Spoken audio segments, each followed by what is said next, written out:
Good morning. It's 4:37. Time for farm news now. Well, at mid-March, you got to admit not much corn is in the ground, but corn planting in Texas was 11% complete. Most of the state delayed due to wet weather last week. Winter wheat condition ratings are average at best. Oklahoma, 40% good to excellent, 56% fair to poor. Kansas winter wheat, 41% good to excellent, 56% fair to poor. Texas, 51% good to excellent, 38% fair to poor. The North Dakota House of Representatives passed SB 2351 by a vote of 56 to 37 yesterday. The bill exempts dairy and swine operations from compliance with North Dakota's corporate farming law. That allows non-corporations to own up to 1 square mile of farmland in North Dakota and set up dairy and swine facilities. Last Friday and over the weekend, there were a number of amendments made to the bill to address loopholes that existed with the 640-acre ownership limitation per facility. Lower corn prices weren't enough to dampen demand for a 224-acre farm in Mower County, Minnesota last week. The farm sold for $2,080,000 or $9,285 per acre. The auction drew a full house that included investors and local farmers who were spirited competitors for the 3 tracts which made up the farm. 2 of the 3 buyers were investors, one from Oregon, the other from Arizona. A local farmer purchased one of the tracts. For farmers, this is a much more complicated spring for choosing what crops to plant. Yesterday, final deadline day for insurance, and of course, the end of the month, lots of deadlines for FSA. In 2 weeks, though, we'll get the first USDA planting intention report from Farmer Surveys. As Bryce Knorr mentioned yesterday morning here on the Ag Show, the online magazine Farm Futures Planting Intention Survey will be released tomorrow. And I expect that probably to come in around 88 million acres, maybe even a little less. So that's one dynamic. We're also seeing farmers around the world plant less corn. That includes Ukraine. Certainly Brazil this year will have a smaller, in terms of acreage at least, safrinha crop because their soybeans were planted later and most of their corn is second cropped.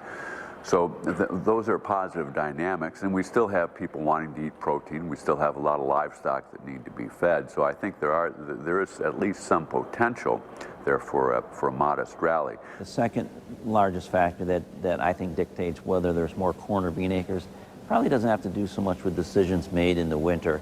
It's how fast corn gets planted and how well it goes. And farmers, when they have good weather to plant corn, when they finish up, they don't like to sit around waiting to plant beans. They want to keep moving. So you generally see a little more corn acres planted in those big crop years because of good weather in spring for planting.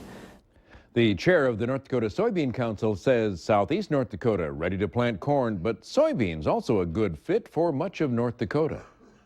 Well, last fall we did put some fertilizer down and stuff, so we are going to grow corn. It's not going to do all beans and like that, but I think in Richland County and as a general, I don't see a big shakeup, but I do think when you get farther west and north in North Dakota that people are going to back off the corn and they're going to back off in some of the small grains, maybe possibly the fertilizer input costs. And I think beans are going to be a good alternative for those farmers. Last week, USDA cut its estimate of corn ethanol use by 50 million bushels, but raised feed and residual use and exports 50 million each. The season average price forecast for corn went up 5 cents over last month to $3.70. And now something for farmers who live outside of the valley who might want to grow energy beets. There are a series of grower meetings this week starting today. Although the Green Vision Group has been working on this project for over 3 years, NDSU ag economist David Ripplinger is organizing this week's informational meetings. We'll be in Valley City at 9 a.m. at the Eagles Club. In the afternoon, we'll be at the Stutzman County Extension Center in Jamestown. Then we're going to drive clear across the state, and we'll start Wednesday morning at 9 at the Langdon Rural Research Extension Center, cut back over to Candu, and that'll be at 1 o'clock at the Towner County Extension Center.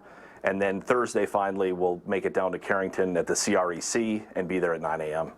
It's full week. Yeah, and what will farmers learn at these meetings? We want them to know about the broader opportunity that exists for industrial sugar and beets. We want to help them understand what production looks like. You know, this is not an area of traditional sugar beet production, so we want to inform them about that. Help them understand the economics, and especially the risks that are associated with growing the crop.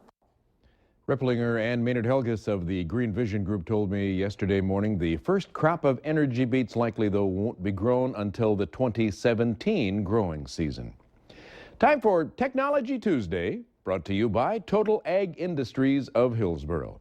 Well, yesterday morning we introduced you to Precision Planting's new Speed Tube and VSET meter as a way to retrofit older air seeders for highly precise seed placement. Here's more. So it is built upon a vacuum planter platform. Our VSET meter is a plug-and-play replacement for your existing finger meter.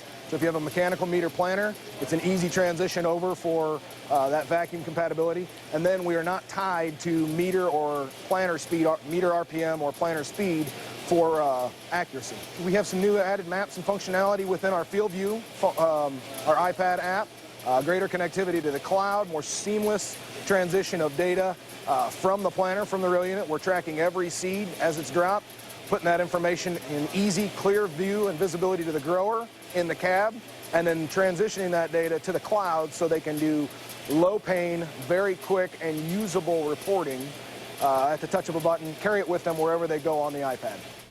And that's our Technology Tuesday this morning, brought to you by Total Ag Industries of Hillsboro. Time is 4:43. Let's take a break, come back, and check the forecast for farming and soil temperatures, which are surprisingly warm here in the valley, but especially down there in South Dakota and Nebraska.